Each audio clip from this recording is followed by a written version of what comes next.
잘 지내셨죠? 연말이라 많이 바쁘신 줄로 믿습니다. 또 약간 한 해가 또 이렇게 마무리되니까 마음이 어떠세요?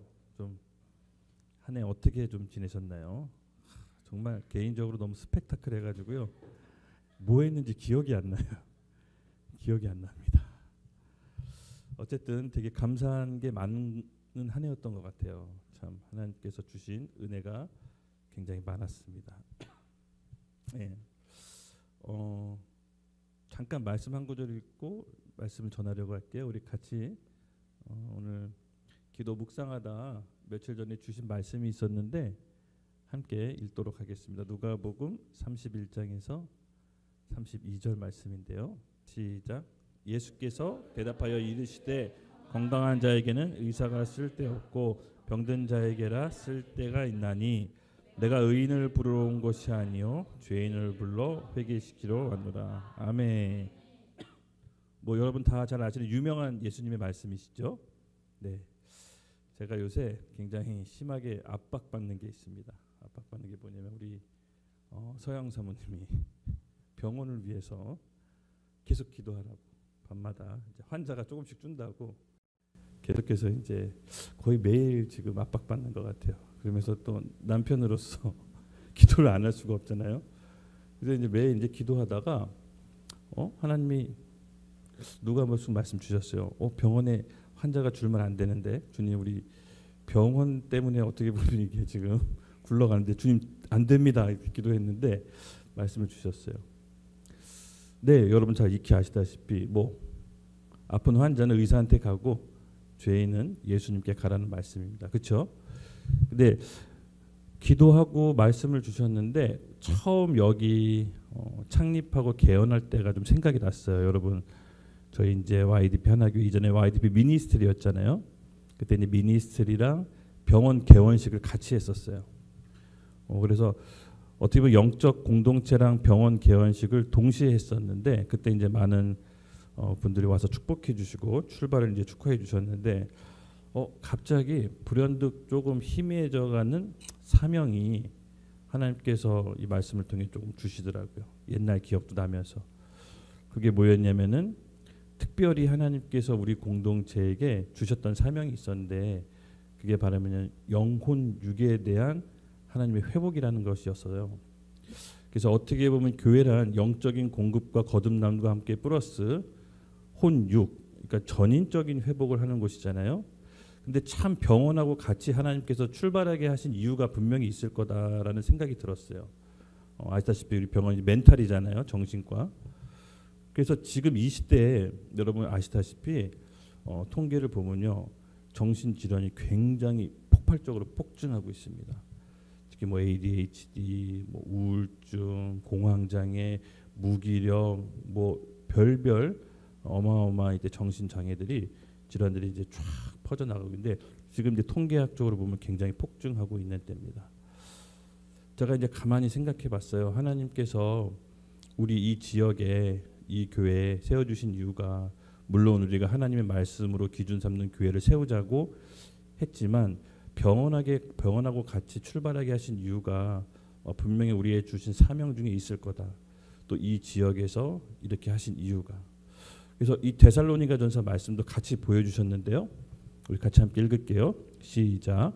평강의 하나님이 온 영과 혼과 몸이 우리 주 예수 그리스도께서 강림하실 때 흠 없게 보존되기를 원하노라. 아멘. 네, 우리 예수님께서 강림하실 때까지 우리의 영과 혼과 몸을 온전히 이제 보존하라고 했습니다. 예, 맞습니다. 우리 예수님께서 얘기하듯이 아픈 환자에게 의사가 필요하지만 죄인은 역시 예수님께서 우리를 불러 오셨다고 합니다. 제가 생각하기에는 지금 이 시대에 사단의 맹공격 전략 중에 하나가 저는 우리 다음 세대를 노리고 있다라는 감동을 줬어요. 우리 다음 세대를 노리고 있다. 우리 교회에서 마지막 때 많이 얘기하잖아요. 근데 이 마지막 때가 접어들수록 저는 사단이 발악을 하고 있다라고 봐요. 물론 난리와 전쟁과 긴근 소문들이 온 도처에서 듣지만 정확하게 사단이 다음 세대를 공격하고 있다는 감동을 줬어요. 어떻게? 이 다음 세대가 어떤 세대죠, 여러분? 예수님의 재림을 앞당기는 세대. 저는 우리 성경의 끝부분에 살고 있다라고 얘기했죠. 맞습니다. 이 다음 세대는 예수님의 재림을 앞당기는 세대인데 사단도 발악을 하고 있는 거예요. 본인의 끝을 알고 있기 때문에. 어떻게, 제가 기도해서 받은 감동은 약간 정신질환 쪽으로 사단이 가라지들을 확 뿌려놓는 것 같아요. 근데 지금 우리 청년들이 다음 세대가 겪고 있는 것 중에 여러분 굉장히 많은 사람들이 ADHD, 공황장애, 우울증에 많이 빠져 있습니다. 어떻게 보면은 저도 이렇게 수시로 이제 검사를 해요. 왜냐하면 저도 목회를 하기 위해서는 제 자신이 제가 잘 알 필요성이 있기 때문에. 근데 특별히 사단이 다음 세대를 노리고 있다. 이런 감동이 왔어요. 그러므로 하나님께서 우리 YDP 하나교회가 병원하고 같이 출발하게 하신 이유가 분명히 있고 하나님께서 우리에게 특별히 주신 무기가 있다라는 것이 감동이 있어요. 우리 서영 사모랑 깊게 논의를 앞으로 할 텐데 우리만 가지고 있는 이 무기와 어떻게 보면 하나님이 주신 어떤 기술이잖아요. 이걸 어떻게 활용할까 이런 고민을 하게 되었습니다. 그래서 사실은 병원의 인원수, 그러니까 환자 수가 줄어들어서 기도하게 했는데 좋은 거예요. 일시적이란 감동이 있었고 그걸 통해서 기도함으로써 하나님께서 원래 주시고자 하는 우리의 사명을 발견하게끔 하는 그런 마음의 감동이 들었습니다. 그래서 내년에는 조금 더 재미있는 사역이 펼쳐질 것 같아요. 한탄을 하는데 네. 하나님께서 우리에게 이 지역에 저는 분명히 병원하고 같이 출발하게 하신 이유가 있을 거라고 봅니다. 이 사단의 최후 발악에 우리 다음 세대를 지켜냅시다. 하나님께서 우리에게 주신 특별한 기술이에요. 이 병원하고 같이 하게 시작하신 것을. 그래서 저는 믿습니다. 우리에겐 특별한 사명이 있다라는 것을. 네. 이제 오늘 이제 말씀을 이제 살펴볼 텐데요. 같이 말씀을 교독함으로 시작하겠습니다. 오늘은 주제가 뭘까요? 우리 주제 같이 함께 읽겠습니다. 시작. 다시 일으키시는 하나님. 아멘. 아멘. 여러분 지난 시간 잠깐 복습할게요. 기억나시죠? 구원에 이른 4단계. 듣고 믿고 말하고 행동하라. 네. 결국 우리가 구원에 이른 4단계는 듣고 그 들으면서 믿음이 생기죠. 그래서 그 믿음을 고백함으로써 구원에 이릅니다. 그래서 로마서 10장 10절에서 잘 나와 있죠. 사람이 마음으로 믿어 의에 이르고 입으로 고백해 구원 얻는다. 근데 그 믿음은 들으면서 나는데 그 들음은 뭐냐? 그리스도의 말씀이니라. 맞습니다. 사람은 구원받을 때 그리스도의 말씀을 듣고 믿고 마음으로 믿어 입으로 고백함으로써 구원에 이릅니다. 마찬가지입니다. 우리 인간도 여러분 우리가 듣고 믿고 말하고 했다면 이 받은 복음을 어떻게 해야죠? 행함으로 전해야 된다는 바울의 도전이 지난 시간 우리의 말씀의 맥락이 있었습니다. 그렇죠? 그래서 구원받게 벗어난 하나님의 선택으로부터 구원받게 벗어난 이스라엘 백성을 바울이 어떻게 그들을 다시 부르고 구원하시는지 하나님의 모략, 어떻게 보면 지략 같은 거를 지난 시간에 같이 함께 살펴봤습니다. 오늘은 그의 연장선선이죠. 이제 이어서 하나님께서 그의 백성을 어떻게 보면 구원받게 버려진 것처럼 보이는데 과연 그것이 버려진 모습인 거냐? 그렇지 않다는 겁니다. 우리가 눈에 보이기에는 마치 이스라엘 백성이 버려진 것처럼 보이지만 하나님께서는 그것은 일시적인 거고 구원의 계획이 있다라는 겁니다. 기묘하고 신묘망측한 인간의 생각으로는 감히 상상할 수 없는 하나님의 섭리와 계획이 있다라는 거죠. 그렇죠. 우리가 이해할 수 없으니까 하나님이신 거죠. 이해할 수 있으면 하나님이 아니라 나와 같은 존재일 것입니다. 그래서 하나님의 구원의 방법 중에 버려진 채 이미 실패했을 것 같은 그 이스라엘 백성을 어떻게 다시 일으키는지 그 일으키는 관계를 오늘 좀 살펴보려고 합니다. 말씀을 먼저 읽겠습니다. 그러므로 내가 말하노니 하나님이 자기 백성을 버리셨느냐? 그럴 수 없느니라. 나도 이스라엘이니요 아브라함의 씨에서 난 자요 베냐민 지파라.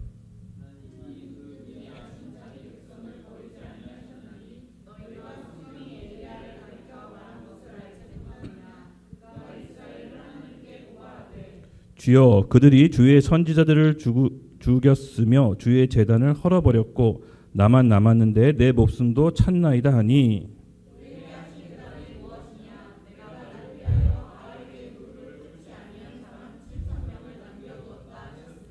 그런즉 이와 같이 지금도 은혜로 택하심에 따라 남은 자가 있느니라.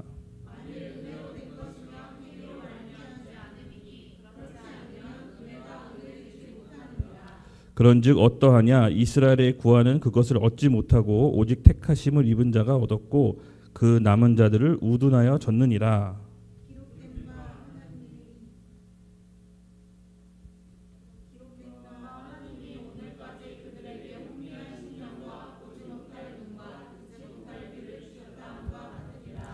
또 다윗이 이르되 그들이 밥상의 올무와 덫과 거치는 것과 보응이 되게 하시옵고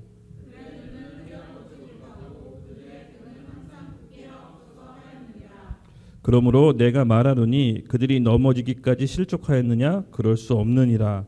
그들이 넘어짐으로 구원이 이방인에게 이르러 이스라엘로 시기나게 함이라. 다 같이 읽겠습니다. 그들의 넘어짐이 세상의 풍성함이 되며 그들의 실패가 이스라엘의 풍성함이 되거든 하물며 그들이 충만함이요. 아멘. 아멘. 네, 오늘 주제에 살펴봤던 것 같이 실패할 것만 같았던 버려진 것 같은 이스라엘 백성을 하나님이 어떻게 다시 일으키시는지 오늘 그 원리와 지혜를 배울 텐데요. 오늘 잘 배우면 혹시 또 우리 공동체, 가정, 직장, 교회에서 내 개인도 마찬가지입니다. 무너졌다라고 생각했을 때, 실패라고 생각했을 때 어떻게 하나님께서 역사하시고 다시 일으키시는지 그 산 소망을 붙잡는 이 시간이 되길 예수님의 이름으로 축복합니다. 네, 11장 1절 읽겠습니다. 그러므로 내가 말하노니 하나님이 자기 백성을 버리셨느냐? 그럴 수 없느니라. 나도 이스라엘인이요 아브라함의 씨에서 난 자요 베냐민 지파라. 네, 첫 번째입니다. 하나님께서 실패했고 쓰러졌고 무너졌을 것 같은 이스라엘 백성을 어떻게 세울 수 있느냐? 여기 첫 번째 1절의 말씀에 나와 있습니다. 바로 한 사람을 찾는 겁니다. 한 사람. 바울이 이렇게 얘기합니다. 하나님이 자기 백성을 버리셨느냐? 그럴 수 없느니라. 나는 이스라엘이요 아브라함의 씨요 난 자요 베냐민 지파라. 자기에 대해서 소개하고 있습니다. 자기 이력을 말하고 있죠. 그게 뭐냐? 바울이 한 사람. 그 한 사람을 통해서 하나님께서 다시 이스라엘 백성을 일으키는 것입니다. 이 바울이 어떤 사람이었죠? 바울의 키워드가 믿음, 고난, 복음 좀 더 여러 가지 키워드가 있죠. 근데 저는 바울을 통해서 말하고 싶은 꼭 키워드가 하나 있습니다. 바로 순종의 사람. 그는요 하나님이 말씀하시는 거라면 믿음으로 순종하는 사람이었습니다. 그는 성격이 굉장히 강한 남자였습니다. 자기 눈에 옳지 않아 보이면 자기 영적인 어떻게 보면 스승이죠. 베드로까지도 뭐라고 타박거리는 아주 성격이 센 남자였습니다. 아마 그가 여러분 사도행전을 잘 보시면 바울이 이렇게 동역해서 옆에서 함께 사역했던 사람 옆에서 나만 하는 사람 별로 없을 거예요. 약간 혼자식 유아독존 스타일, 약간 좀 그런 스타일, 독불장군 유아독존 스타일 굉장히 뛰어났죠. 그래서 같이 사역하기가 좀 어려웠어요. 근데 그가 그럼에도 불구하고 하나님이 말씀하시는 그냥 깜빡 죽는 그 순종의 사람이었습니다. 바로 무너졌던 실패했던 이스라엘 백성의 그 모든 공동체 안에 하나님의 말씀에 순종하는 그 한 사람을 통해서 전체 공동체를 살리시는 일을 시작하시는 것입니다. 여러분 맞습니다. 사실은 우리 한 사람 한 사람이 믿음과 복음의 확신대로 하나님의 말씀에 온전히 순복하면 이 지역, 교회, 나라도 굳건합니다. 한 사람의 순종으로 모든 사람을 살리시는 게 바로 하나님의 계획이시거든요. 다음 구절 한번 읽도록 하겠습니다. 네, PPT 로마서 5장 19절. 네, 같이 읽겠습니다. 시작.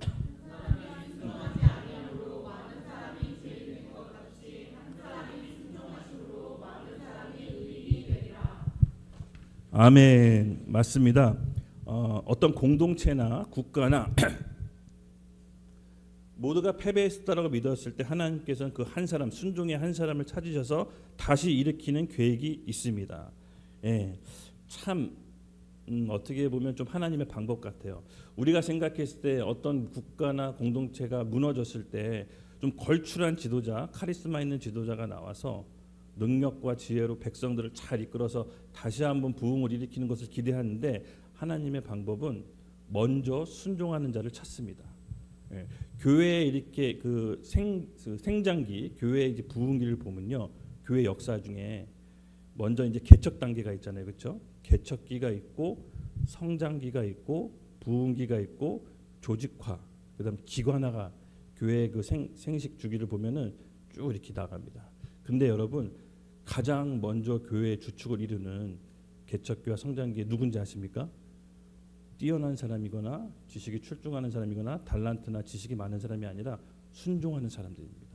그래서 교회 개척할 때 교회 개척 방법론에 보면은 먼저 순종하는 사람을 찾아라, 이런 게 이제 있는 거죠. 맞습니다. 무너졌던 공동체, 무너졌던 국가에 대해서 하나님께 다시 세우는 방법은 하나님의 말씀에 귀 기울이고 이것이 하나님의 말씀이라는 걸 순종할 수 있는 사람을 먼저 찾으시고 그로 하여금 하나님의 비전을, 소망을 심어 넣습니다. 우리나라 역사도 그렇습니다, 여러분. 우리나라가 망국으로 치달았을 때, 일제시대와 6.25 전쟁을 겪었을 때 사실 많은 사람들이 우리나라를 일으킨 것이 아니라 하나님 앞에 부르심에 순종하면서 믿음으로 반응해 행동하는 사람을 찾으신 겁니다. 그렇죠? 그래서 여러분 위대한 사람하고 위대하지 않는 사람하고 차이점이 그렇게 큰 게 아니에요. 하나님의 말씀에 반응해 순종해서 행동으로 옮기는 삶, 그 차이가 바로 공동체 운명을 가릅니다. 여러분에게 오늘 제가 이제 도전합니다. 하나님의 말씀을 들은 것이 있다면 그대로 순종하며 믿음으로 나아갑시다. 하나님께서 어떻게 역사하실지 몰라요. 에이, 내가 이렇게 했는데 하나님이 이렇게 역사하실까? 아니요. 그건 우리 생각이고요. 하나님은 그렇게 생각하지 않습니다. 작은 믿음의 그 순종함을 통해서 하나님 나라가 누룩처럼 퍼지는 것이 천국의 원리인 것입니다. 그렇죠? 그래서 오늘 하나님의 말씀을 들을 때 여러분 깨어서 들어야 됩니다. 어떤 이 설교 말씀 중에 어느 하나라도 하나님 말씀이 내게 주신 말씀이 있다라고 캐치가 된다면 꼭 순종해 보십시오. 하나님께서 우리를 의의 길로 이끄실 것입니다. 그래서 예수님은요, 어떻게 보면요, 똑같았어요. 하나님의 방법은. 예수님도 죄로 얼룩진 이 세상에 말구유에 탁 오셨죠. 동정녀 몸속에서 말구유에 아무도 주목하지 않는 곳에 태어났습니다. 근데 그 말씀에 예수님이 통해서 어떻게 됐죠? 순종한 사람, 그 믿음에 순종한 사람으로 말미암아 모든 사람이 의인이 됐다고 합니다. 예, 이것이 하나님 나라의 방법입니다. 반대로 어떤 하나님 나라에서 불순종에 불의한 사람이 한 사람이 하나님 말씀을 거역함으로 이 세상을 통두리째 날려먹었던 사람이 있었죠. 아담. 네, 아담. 맞습니다. 한 끗 차이였습니다. 하나님 말씀에 순종하는 사람과 불순종하는 사람이 그 공동체와 자손에게 미치는 영향은 여러분 생각보다 어마어마합니다. 그래서 무너져가는 이 공동체 안에서 이스라엘 백성에서 하나님께서 하시는 것은 순종할 수 있는 사람, 그 한 사람을 먼저 찾고 두루 살피고 하나님께서 계속 두들기면서 말을 거는 겁니다. 내 말에 응답해서 순종할 수 있는 사람이 누구냐? 오늘 저희 YDP 교회의 모든 우리 청년 형제 자매분들이 하나님 말씀에 순종할 수 있는 사람이 되길 예수님의 이름으로 축복합니다. 네. 결국은 요 차이, 요 사소한 차이가 영적인 승패를 가릅니다. 사도행전 9장 15절 바울이 하나님의 그 믿음의 순종을 어떻게 보시는지 나와 있습니다. 함께 읽겠습니다. 시작.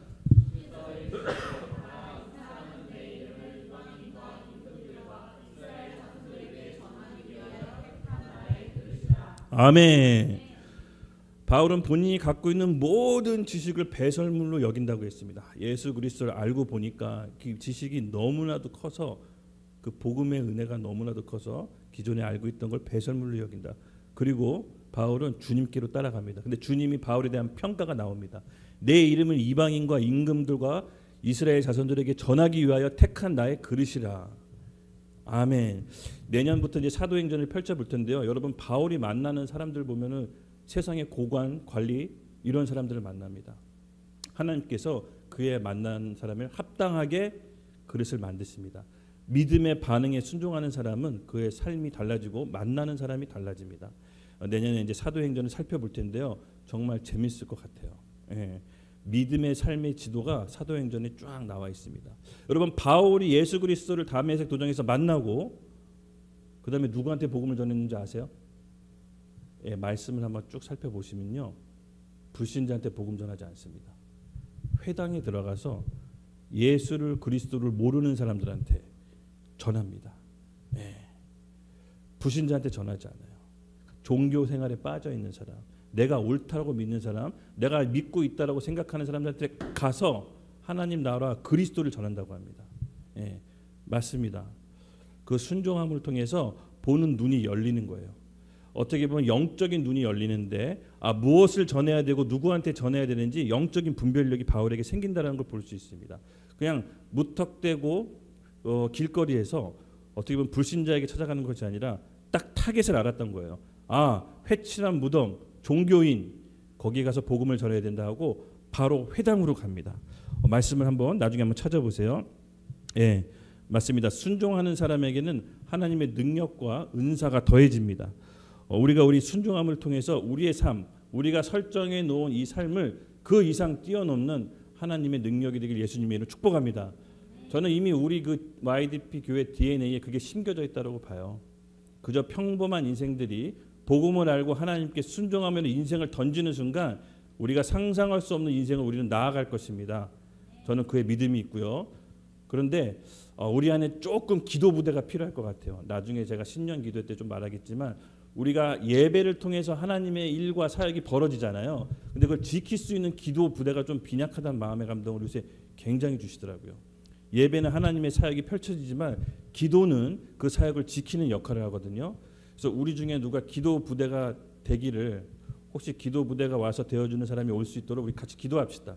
이 기도와 예배가 쌍두마차가 가면 보다 강력한 교회로 하나님이 쓰실 것 같다는 감동이 있어요. 우리가 그 길로 정확하게 달려나갑시다. 또 실패했다고 무너졌다고 생각할 때 하나님께서는 이스라엘 백성의 순종하는 사람을 찾아서 회복시킨다고 했죠.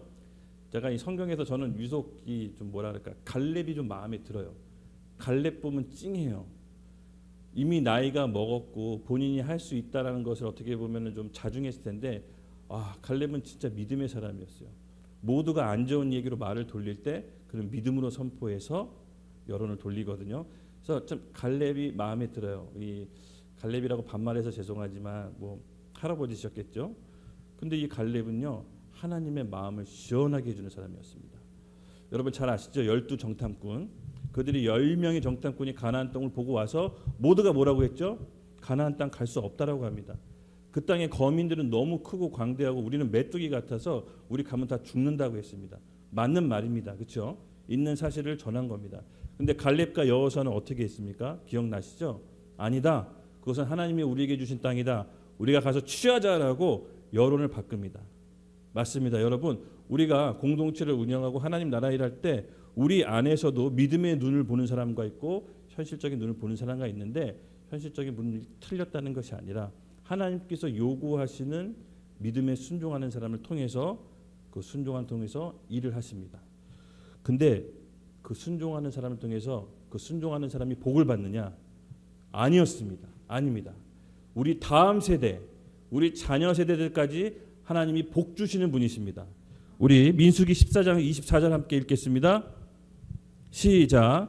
그러나 내 종 갈렙은 그의 마음이 그들과 달라서 나를 온전히 따랐은즉 그가 갔던 땅으로 내가 그를 인도하여 그들이으니 그의 자손이 그 땅을 차지하느니라. 아멘.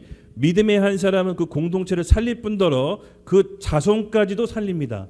그래서 우리로 인해 우리가 한 사람이라도 믿음의 말씀에 순종했을 때 우리뿐만 아니라 우리 그 다음 세대의 후배들도 같이 살아나는 것입니다. 믿으시죠? 그래서 한 사람의 믿음의 순종이 너무나도 중요합니다.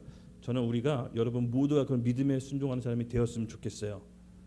우리 따라오는 우리 후배들, 우리 믿음의 어떻게 보면 자손들이 이 혜택을 받기를 예수님의 이름으로 축복합니다. 네, 그 두 번째는 이제 2절부터 나오는데요. 한 사람을 통해서 무너진 이스라엘을 일으켰는데 두 번째 방법은요, 그 한 사람을 통해서 공동체를 이루시고 공동체로 회복시키는 전략입니다. 2절부터 4절까지 함께 읽겠습니다. 시작.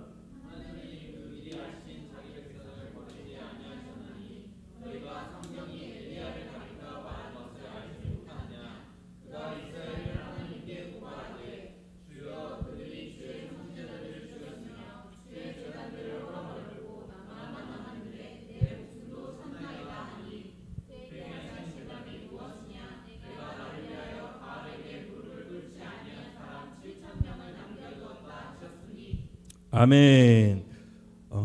버려지고 실패할 것 같은 이스라엘 백성에게 일으키시는 하나님의 두 번째 방법, 바로 무릎 꿇지 않는 7천 명, 남아있는 공동체, 살아있는 공동체를 통해서 하나님께서는 다시 이스라엘 백성을 일으키십니다.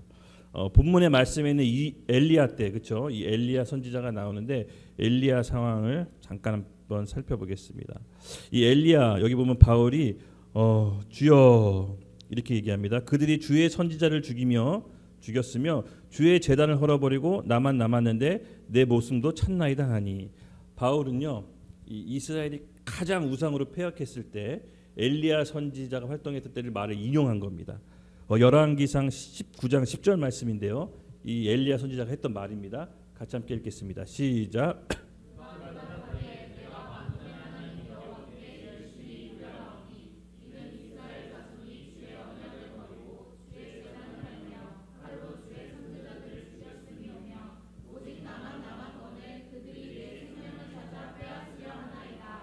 아멘.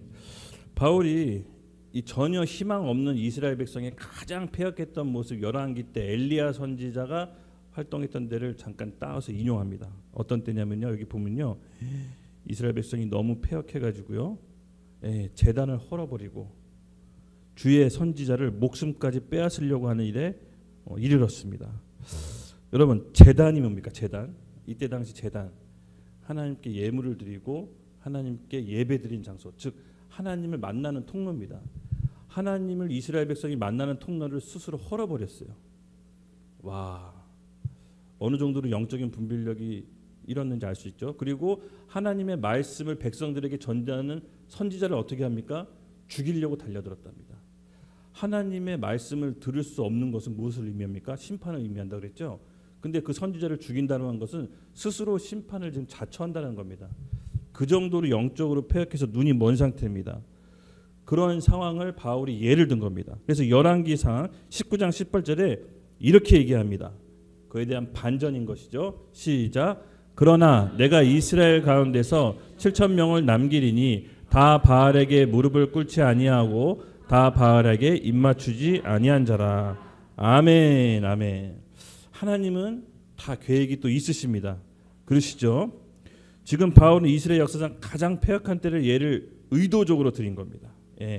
하나님이 세운 선지자도 죽이고 하나님을 만나는 제단도 헐어버리고 이스라엘 백성이 정령 하나님과 담을 쌓겠다고 아예 선언한 겁니다. 하나님이 이스라엘 백성을 포기하지 않으신다라고 이 말씀을 예를 든 건데, 사실은 뭐죠? 그럼에도 불구하고 내가 내 자식과 내 백성을 버리지 않겠다라는 의지가 뭡니까? 바알에게 무릎 꿇지 않는 7천 명을 그 가운데서 내가 남겨놨다라고 바울이 지금 소개하는 겁니다. 어떻게 보면 이사야 선지자가 하나님께 고발하는 거예요. 주님이 사랑하는 이 백성이 나를 죽이고 제단을 없애려고 합니다. 고발했더니 하나님이 뭐라고 얘기하신 거냐면은 아니다. 그럼에도 불구하고 그 중에서도 바알에게 무릎 꿇지 않는 7천 명을 내가 남겨놨다. 생명이 있는 공동체를 그 가운데 내가 남겨놨다. 내가 그 공동체를 통해서 새 일을 시작할 거다라고 하나님께서 말씀하고 계신 거예요. 엘리야 선지자한테. 맞습니다. 여러분, 바알이 어떤 신입니까? 기억나시죠? 풍요와 다산과 농업과 현실적인 물질적인, 굉장히 현실적인 겁니다. 사람이 하나님과 가장 큰 라이벌이 뭐라고 했죠? 재물. 먹고 사는 문제, 돈, 재물인데 이 바알 신은 그것을 해결해 주는 신이었어요. 당시 이스라엘 백성이 가나안 땅에 점령해서 들어갔는데 그 가나안 지역의 원주민이 팽배하게 믿고 있던 신이 뭐였냐? 이 바알 신, 바알. 하나님께서 이 바알 신의 이스라엘 백성이 물들까봐 그 안에 있는 거민들, 어린아이까지 싹 다 죽이라고 했죠. 그 윤리도덕적으로 하나님을 바라봐서는 안 됩니다. 하나님을 윤리도덕적으로 인본주의적으로 보면 신학의 어떤 학자들도 진짜 그렇게 생각해요. 인권이 없다라고 생각해요. 그렇게 생각하는 게 아닙니다. 윤리도덕적으로 바라보면 인본주의적으로 빠집니다. 그게 아닌 것입니다. 이스라엘 백성이 그곳에 가면 바알신, 그 세계관 가치관에 물들 걸 알고 있었기 때문에 그 모든 자녀들까지 다 죽이라고 했던 겁니다. 선과 악의 판단은 우리가 하는 것이 아닙니다. 하나님이 하시는 겁니다. 오늘 우리 예배 가운데 우리 간에 있는 아직도 남아있는 인본주의, 어떻게 보면 윤리 도덕적 기준으로 하나님을 바라보지 않기를 예수님의 이름으로 축복합니다. 그래서 농업과 풍요와 번식과 이 가나안 땅에서 척박한 곳에서 새로 개척해야 되는 그 사람들에게 이스라엘 백성은 바알신이 매력적으로 보이지 않았을까요? 그 원주민들이 섬긴 바알신, 농사도 잘 되고 번식도 잘하고 풍요롭게 해주는 그 바알신이 매력적으로 보였을 겁니다. 그래서 하나님을 버린 거겠죠. 하나님을 버리고 바알신을 선택한 겁니다. 그렇게 해서 엘리야 선지자가 경고하는 겁니다. 하나님께 돌아오라고. 그랬더니 그들은 영적인 눈과 귀가 완전히 닫혀 있었습니다. 어떻게 했죠? 제단을 헐어버리고 엘리야 선지자를 죽이기까지 이미 돌이킬 수 없는 상태에 이르렀습니다. 그럼에도 불구하고 뭐라고 하나님은 아니다. 내가 내 새 부대 공동체를 남겨놨는데 바알에게 무릎 꿇지 않은 7,000명이 있다라고 엘리야 선지자에게 소개합니다. 맞습니다. 저는 이 세상 딱 우리 YDP 하나교회가 생각났어요. 이 세상의 거침없는 세상의 가치관 속에 저는 모두가 하나님을 대적하고 하나님의 법을 대적하는 법을 만들 때 우리 YDP 교회가 하나님의 말씀으로 바알에게 무릎 꿇지 않는 7,000명이 되는 교회가 됐으면 좋겠습니다. 저는 제 스스로도 계속 물어봤거든요. 이렇게 교회가 많은데 하나님 왜 또 교회를 해야 됩니까? 저한테는 이제 쉽지 않은 결정이었습니다. 그런데 하나님께서 정말 이와 같은 심정을 주신 겁니다. 이 교회가 많고 하나님이 이 나라를 크게 쓰셨지만 그럼에도 불구하고 이 시대 가운데 우리에게 주시는 소명이 있다. 세상 가치관에 물들지 않는 바알에게 무릎 꿇지 않는 7,000명 같은 교회가 될 것이다. 아멘. 맞습니다, 여러분. 이 바알에게 무릎 꿇지 않는 7,000명 이 새로운 공동체는요 남달랐습니다. 어떻게 남달랐느냐? 2절에 이렇게 표현되어 있습니다. 하나님이 그 미리 아신 자기 백성을 이렇게 표현되어 있습니다. 하나님이 그 미리 아신 자기 백성을 안다. 여러분 히브리어로 안다가 뭐죠? 야다. 하나님을 어떻게 아느냐? 하나님을 만나고 경험하고 인격적으로 아는 사람들입니다. 이 히브리적 관점하고 헬라적 관점이 있는데요. 이 헬라적 관점에서 아는 거는요. 정보, 지식 이걸 습득해서 내가 깨달아서 아는 거라고 합니다. 근데 히브리적 관점은요. 인격적으로 아는 거예요. 경험으로 통해서 저 사람이 어떤 사람인지를 아는 거예요. 이게 이제 야다인데요. 이 바알에게 무릎 꿇지 않는 이 7,000명은 하나님이 어떤 분인지 그 성품과 인격과 섭리를 아는 거예요. 그래서 눈에 보이는 상황에 반응하지 않고 지금 하나님이 일하실 때라는 것을 하나님을 경험을 통해 아는 거예요. 그렇죠? 예를 들어서 누군가가 우리 기훈이에 대해서 얘기했어요. 전도사님 기훈이 이런 사람이에요. 내가 그렇게 알고 기훈이를 만났는데 경험해 보니까 완전 달라. 그렇죠? 누군가가 이런 사람이라고 알려주는 거는 뭐죠? 헬라적 관점에서 정보를 들어서 아는 거랑 막상 경험해보고 함께 지내보니까 이런 면이 있구나라고 경험으로 깨닫는 게 바로 히브리적 관점에서 야다 아는 거죠.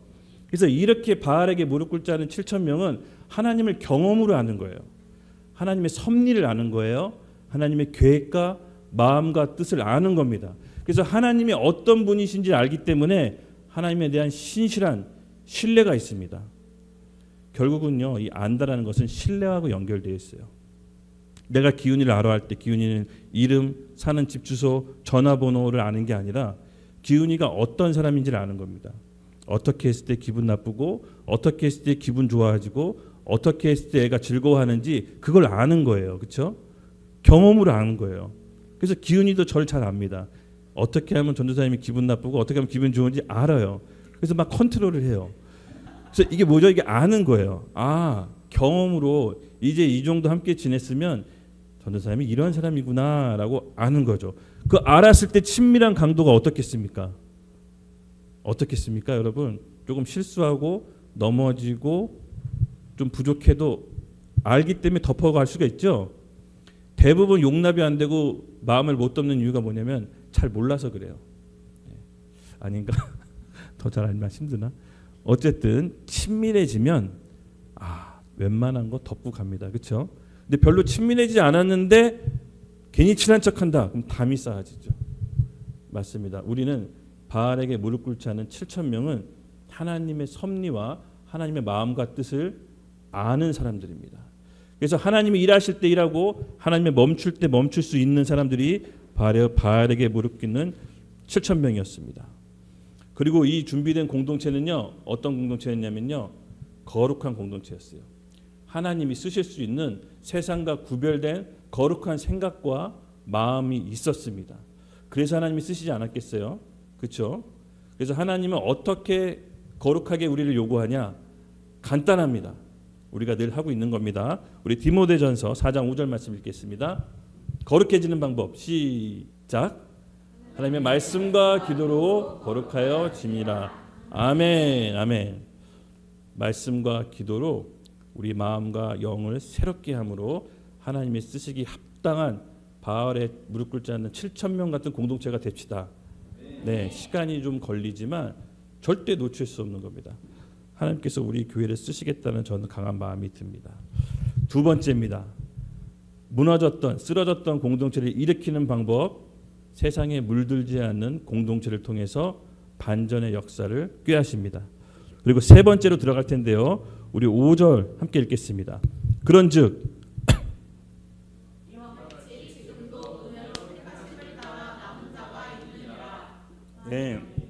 네, 잠깐만요. 맞습니다. 이제 바울은 예전에도 그렇지만 현재 자기 삶으로 이제 끌어들여서 예전에도 그렇게 패역한 이스라엘에게 남겨진 공동체가 있었다면 지금도 있다라고 얘기합니다. 지금 이때 당시만 해도 이제 2000년 전 바울이 활동한 시대에도 아무래도 패역했었죠. 왜냐하면 자기 동족이 구원의 밖으로 벗어났으니까. 근데도 실망하지 않았던 것은 엘리야 때 남겨진 공동체가 있다면 지금 이 시대에도 남겨진 공동체가 있을 거다라고 얘기하면서 6절에서 말씀을 이어갑니다. 시작. 만일 은혜로 된 것이면 행위로 말미암지 아님이니 그렇지 않으면 은혜가 은혜되지 못하느니라. 7절 8절 같이 읽겠습니다. 그런즉 어떠하냐 이스라엘이 구하는 그것을 얻지 못하고 오직 택하심을 입은 자가 얻었고 그 남은 자들은 우둔하여졌느니라. 기록된 바 하나님이 오늘까지 그들에게 혼미한 심령과 보지 못할 눈과 듣지 못할 귀를 주셨다 함과 같으니. 아멘. 아멘. 예. 엘리야 때도 남겨진 공동체를 통해서 하나님께서 역사하셨다면 오늘날도 그렇다. 맞습니다. 여기 5절에 보면요. 그런 말이 나왔고 6절에는 이렇게 얘기합니다.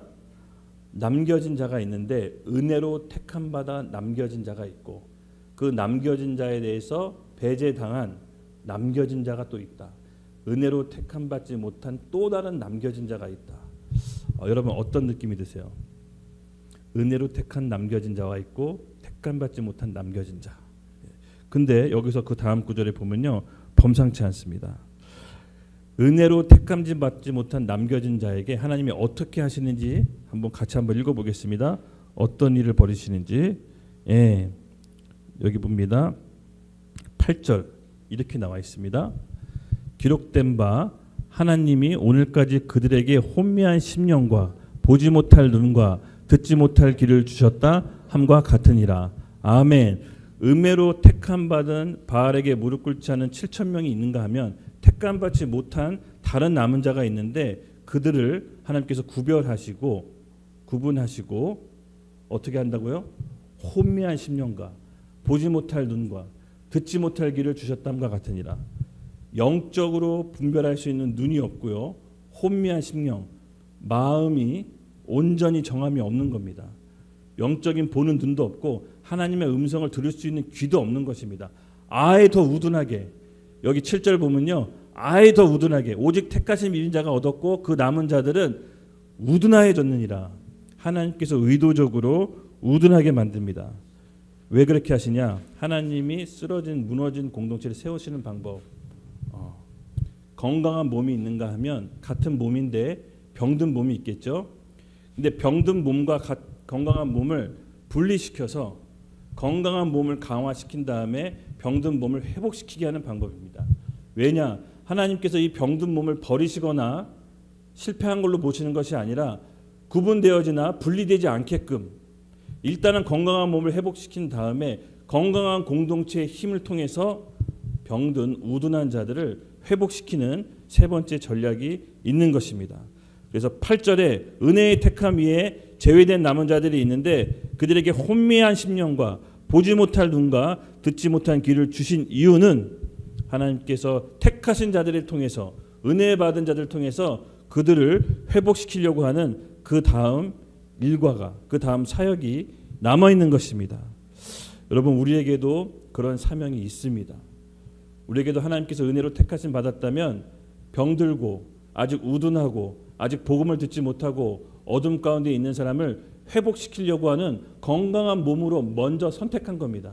믿으시죠? 그래서 하나님의 일은 양쪽 다 살리는 겁니다. 실패했다고 버리고 잘라내는 게 아니라 건강한 몸을 통해서 지금은 분리되어 있지만 완전히 구분짓지 않는 하나님의 방법이 여기에 숨어 있는 것입니다. 그래서 9절 10절 함께 읽겠습니다. 또 다윗이 이르되 밥상이 올무와 덫과 거치는 것과 보응이 되게 하시옵고 그들의 눈은 흐여 보이지 못하고 그들의 등은 항상 굳게 하소서 하였느니라. 아멘. 8절을 조금 더 보충 설명해 주는 게 이제 9절 8절인데 다윗의 맛을 인용한 겁니다. 그들의 밥상, 생명을 주는 떡이죠. 그것이 바로 예수 그리스도인데 그 예수 그리스도가 오히려 올무와 덫과 거치는 것이 되게 됐다고 합니다. 예, 맞습니다. 이들은 예수 그리스도를 볼 수 있는 눈과 귀가 더 우둔해져서 알 수 없게 하나님께서 만드신 겁니다. 그리고 그들은 눈에 흐려 보이지 못하고 그들의 등은 항상 굽게 하였소서. 맞습니다. 여러분 8절에서 나온 설명을 우리는 더 보충하고 보강하는 것을 바울이 알 수가 있습니다. 하나님께서 패역한 이스라엘을 다시 회복시키고 일으키시는 세 번째 방법이었습니다. 그러나 잘 아시다시피 완전히 넘어뜨리게 하시는 것은 하나님의 성품이 아니죠. 예, 11절에 이렇게 얘기하고 있습니다. 함께 읽겠습니다. 시작. 그러므로 내가 말하노니 그들이 넘어지기까지 실족하였느냐 그럴 수 없느니라. 그들이 넘어짐으로 구원이 이방인에게 이르러 이스라엘로 식인에게 함이라. 아멘. 아멘. 넘어질 수 있지만 아예 실족하지 않게 하시는 하나님의 섭리가 있는 것입니다. 왜? 그들이 넘어짐으로 구원이 이방인에 이르러 유대인으로 하여금 식이 나게끔 하는 게 하나님의 구원의 방법이라는 것이죠. 아멘. 여러분 우리가 누군가가 넘어졌다고 해서 또 누군가는 힘들어서 쓰러졌다고 해서 에이 쌤통이다 이러면 안 됩니다. 하나님이 넘어지게 하시는 건 일시적인 겁니다. 그거를 통해서 우리에게 해주시고자 하는 메시지가 있는 것입니다. 하나님의 본 의도는 쓰러지게 하는 것이 목적이 아니라 그것을 통해서 우리를 구원받게 하게 하는 바로 이방인을 구원받게 하게 하는 하나님의 신묘망측한 방법이 있는 것입니다. 그래서 이스라엘로 하여금 식인하게 해서 복음의 완성으로 이방인과 이스라엘이 서로 연합되게 하는 하나님의 놀라운 끝이 있는 겁니다. 그렇죠? 그래서 12절 말씀을 같이 읽겠습니다. 시작. 그들의 넘어짐이 세상의 풍성함이 되며 그들의 실패가 이방함의 풍성함이 되거든 하물며 그들의 충만함이요. 아멘. 이스라엘 백성이 넘어졌다는 것은 오히려 우리 세상에게 풍성함이 되었고 그들이 실패했다는 것은 이방함의 풍성함으로 돌아왔습니다. 그러므로 우리가 누군가 혹은 우리 일가 친척, 우리 공동체 사람이 넘어지고 실패했다고 해서 하면 그들을 비웃는 것이 아니라 우리가 그 복지 우리에게 돌려왔음을 알고 하나님께 겸손히 나아가는 것입니다. 왜? 실족함과 넘어짐도 하나님께서 모두에게 복을 주시기 위해 사실은 허락하신 겁니다. 우리 같이 일어나면서 함께 기도할게요. 말씀을 마무리 지을 텐데요. 하나님께서 오늘 말씀 가운데 마지막 기도를 주신 마음이 있었습니다.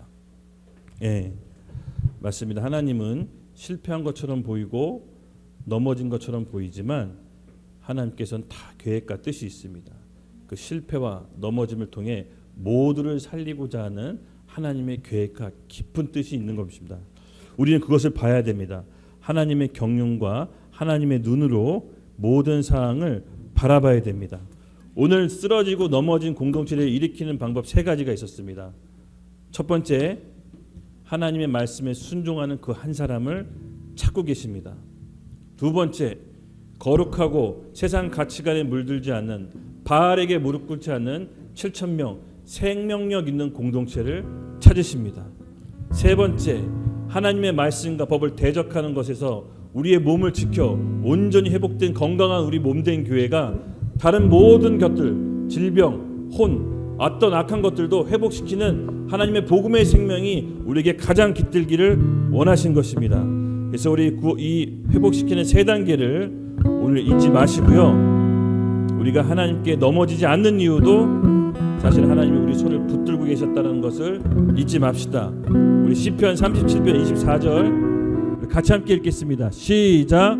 그리스도께서 사람의 걸음을 정하시고 그의 길을 기뻐하시나니 그는 넘어지나 아주 엎드러지지 아니함은 여호와께서 그의 손으로 붙드심이로다. 아멘. 우리가 넘어질 수 있습니다. 우리가 실패할 수 있습니다.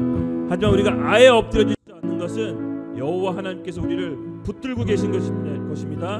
우리 같이 우리 하나님께 올 한 해 마무리 우리 주님께 인도함 받으면서 주님의 은혜 안에 거하기를 우리 예수님의 이름으로 축복합니다. 여호와께서 사람의 걸음을 정하시고 그의 길을 기뻐하시나니 그는 넘어지나 아주 엎드려지지 아니함은 여호와께서 그의 손을 붙드심이로다. 아멘.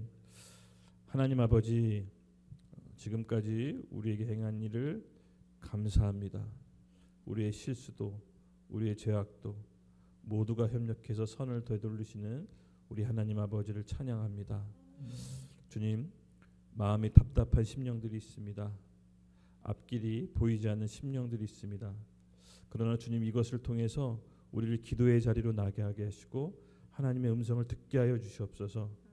말씀이 우리 가운데 거하심에 우리에게 살아 숨쉬는 하나님의 말씀으로 우리를 이끌어 주시고 앞으로 펼쳐질 우리의 앞날을 주님께 의탁하오니 여기 계신 모든 형제 자매님들 주님의 손에 붙들려 가장 아름답고 의의 길로 인도받을 수 있도록 축복하여 주시옵소서. 행복이 가득한 앞날이 될 수 있도록 예수님의 이름으로 축복하며 기도드립니다. 아멘.